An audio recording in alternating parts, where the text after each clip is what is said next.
But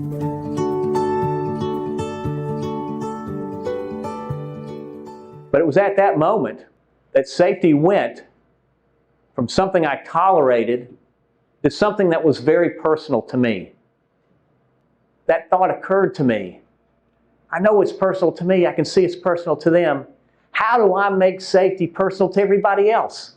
So I'll look twice, check my blind spots when operating a forklift or tele vehicle. Yep. So I don't run anyone over, Yep, exactly. Because who would win that battle? Oh, the forklift. The forklift would win that battle, and you would be a second victim.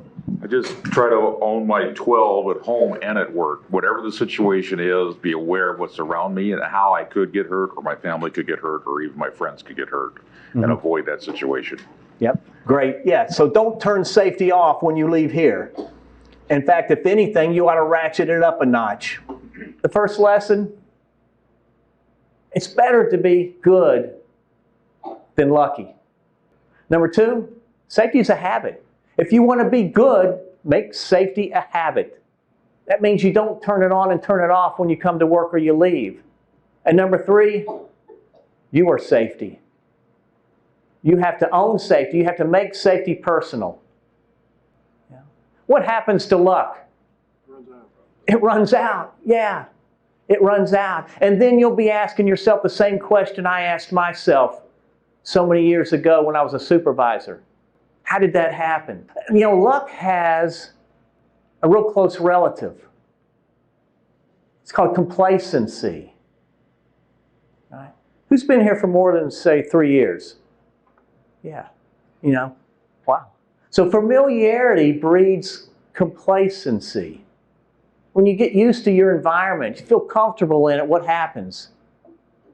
You let your guard down. It's always been like that. You let your guard down. If you want to be really good, you got to make safety a habit. And if you're turning off safety when you leave here, going home, and coming back, you turn it on, it's not a habit. So let me ask you this. So if you follow all of the procedures, can you still get hurt? I see a lot of heads going just like this. A rule is an edict. This is something you have to do. You follow these steps, 1, 2, 3. But a principle is different. A principle, it's a fundamental truth. It's something that you believe.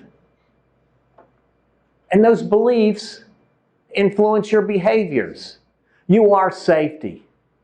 You have to own safety. That means you have to make safety personal. You got to know the hazards.